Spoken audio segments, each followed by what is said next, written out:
First up is Debbie Castagna. And many of you know that Debbie has appeared in Dentistry Today's list of leaders in consulting every year since 2005. And she regularly speaks to audiences worldwide. She co-authored 9 books, a few up on me. And they're on practice management topics as well as numerous articles. She's the past president of this Academy of Dental Management Consultants. She's also received our Charles Kidd Spirit Award, and she's also quite honored to be presenting here today. Everybody, Debbie Castagna.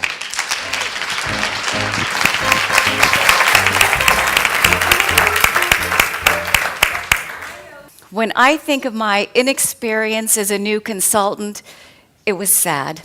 I just hope they never find out, because if they wanted it, I'd give them back every last dime. You know, it's been an interesting journey putting this talk together. When the email went out asking for something that was inspirational and focused on storytelling, I thought, you know, that's generally not the kinds of talks that I give, but I decided just to go for it. So I immediately went to work on the titles, and after lots of variations, I settled on The Independent Consultant, smart, gutsy, and real.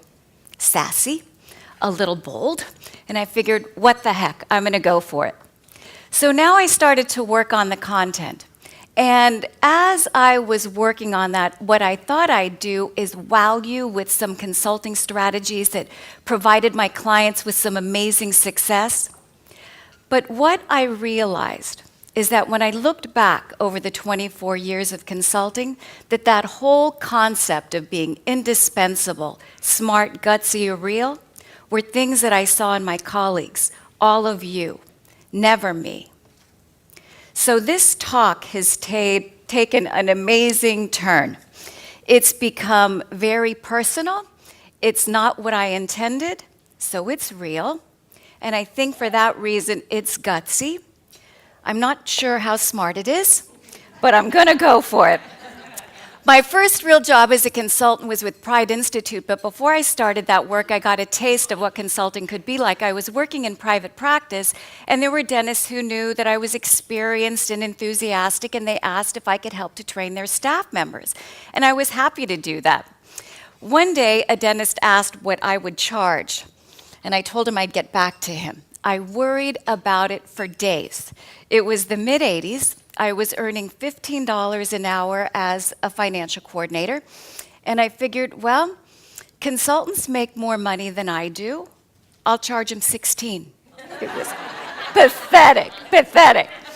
On January 2nd, 1991, I walked through the doors of Pride Institute for the first time, and I really don't know if they'd ever hired anyone that was more excited, more honored, or more intimidated. I had known Dr. Pride for a lot of years, and I had a lot of respect for him and his team. I knew that the expectations were high and that I had a lot to learn.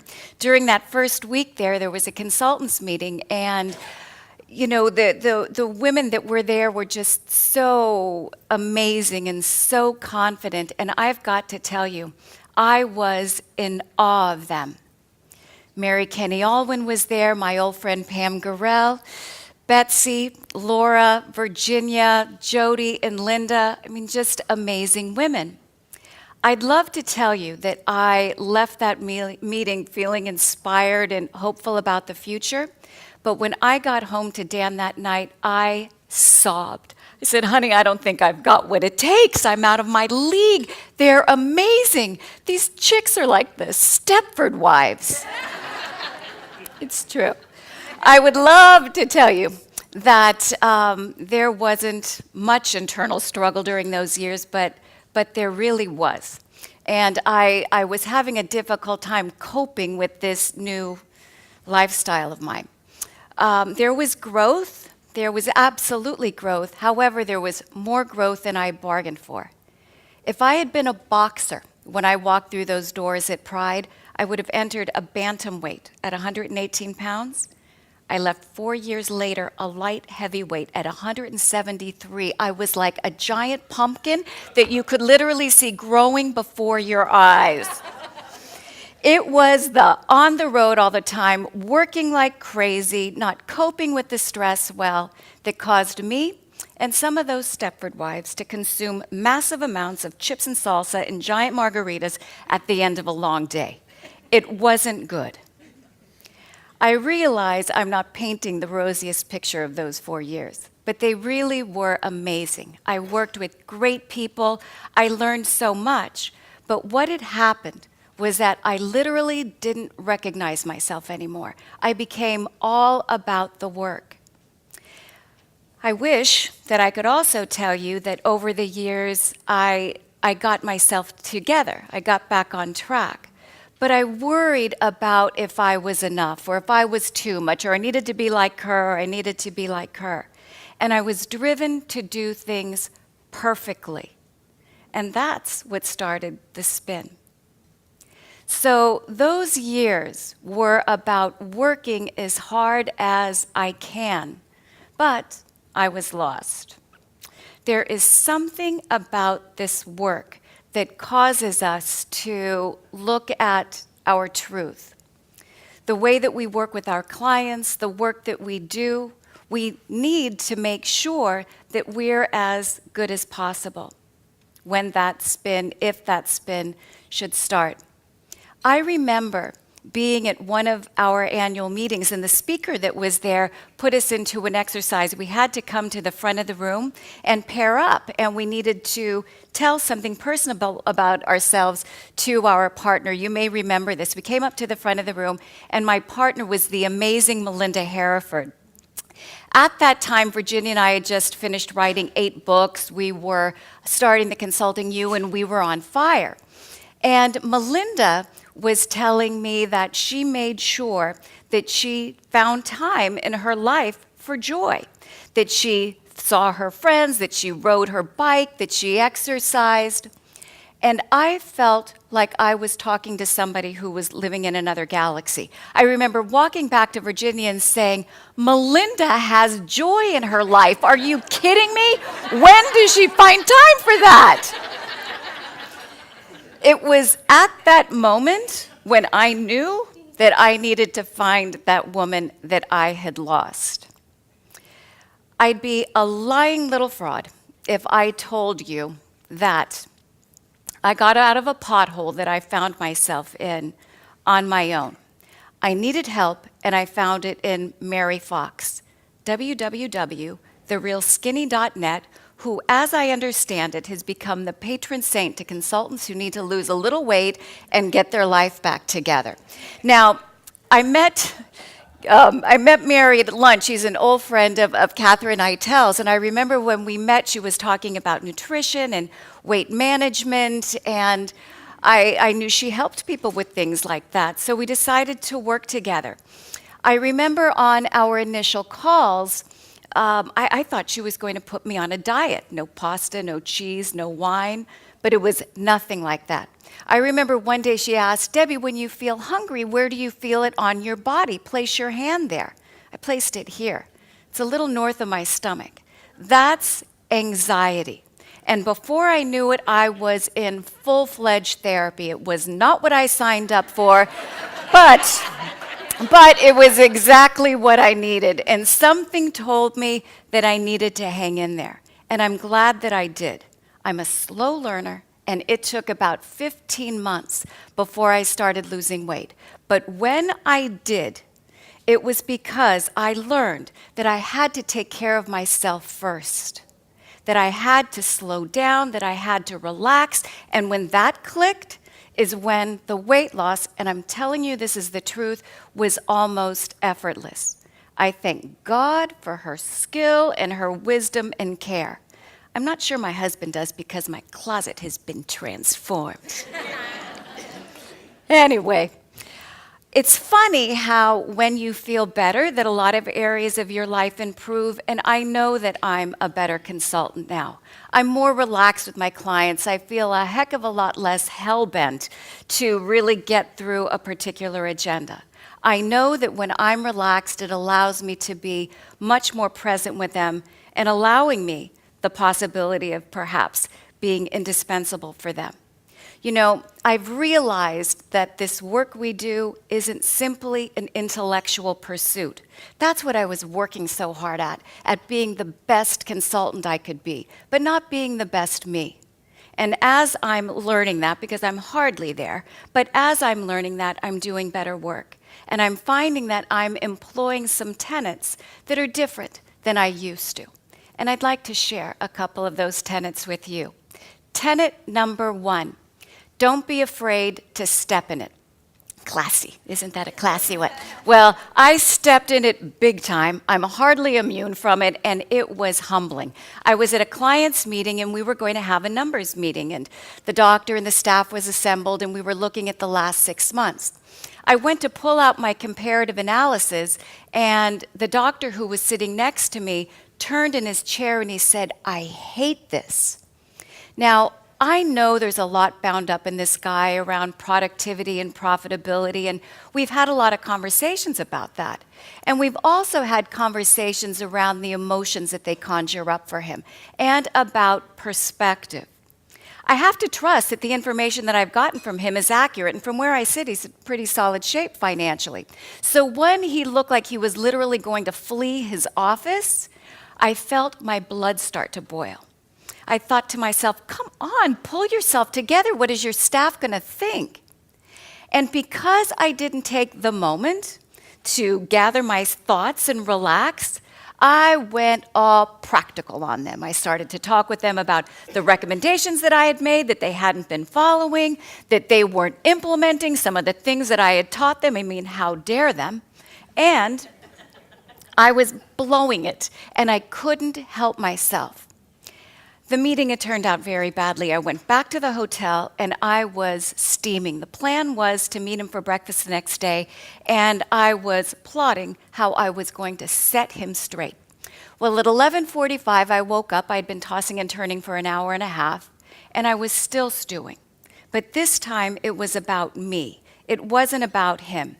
I had been out of sync that day, and I didn't think about how to meet him with compassion. So I had to get myself together. I pulled out my iPad. I did a little inspirational reading. I had to forgive myself for how I reacted, and I planned how the next morning would go. We met for breakfast, and I did empathize with him, and I had compassion. And I apologized to. He was touched, and so was I. It was from that place that he was able to hear my recommendations. He had hope and an action plan. You have a visceral reaction when you're stepping in it. You've got to pay attention, and what I've learned is that it's very important to combine your head with your heart. That's the winning combination. Tenet number 2, let your love junkie shine. As I was preparing to leave Pride Institute, I was sharing with the managers and Dr. Pride some of my concern about transitioning my clients to other consultants. Now, they were all terrific. It was just that I didn't want them to skip a beat. Dr. Pride was angry with my soft concerns, and he accused me of being a love junkie.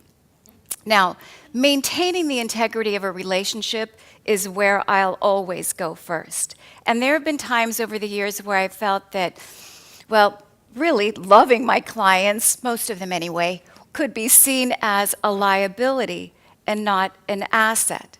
I was brought up in a very business-oriented company, and now it's been confirmed. I am a love junkie. So, can you be highly skilled and relational at the same time? Absolutely. As a matter of fact, you're able to do better work because when you have professional credibility as a consultant, and then your clients see you as authentic and real, then the trust is elevated, and they have a much better shot of moving forward, which, as far as I'm concerned, what indispensable means is that they see us as an asset that they want to have on their team.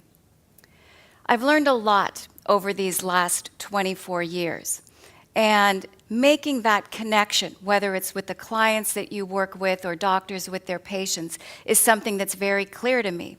And whenever I teach the new patient experience, I always tell this story. About 10 years before my mom passed away, she had open heart surgery. It was the night before her surgery, and she was very worried. The family was assembled. My sister Susan had flown in from Kentucky. My husband was there, my uncles, my aunt, all there to support her and to keep the energy in the room light. We knew that we were going to be meeting her surgeon. The door opened, and standing there was a very pleasant-looking man wearing a denim shirt and a pair of khakis. No lab coat, no clipboard. It was Dr. Turner, her surgeon. I was standing closest to the door and introduced myself, and he said, Debbie, you're the daughter that travels around the country and works with dentists. It sounds like interesting work. I'd love to hear more about what you do.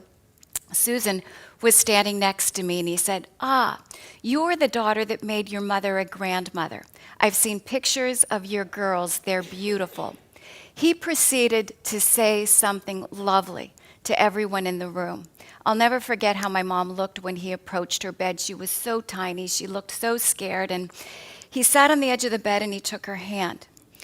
And he started to talk with her about how much better she was going to feel as a result of the surgery, that she'd get her strength back, that she'd have her energy, and that she wouldn't have to worry anymore.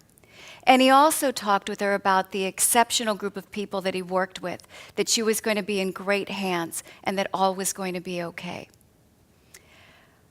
I'll never forget his pace, the way he looked at her, his humanity. It was incredible to watch. I expected him to be a great surgeon, but I didn't expect that. His loving kindness took a very worried family and turned them into one who knew that she was going to be okay. We've got those opportunities to turn the energy and the outcomes in the room for the better. We need to pay attention and capitalize on them. It's powerful work. Now, I wouldn't call Dr. Turner a love junkie, but I would call him a brilliant man who understood that connecting with a family allowed them to trust in the work that he was about to do.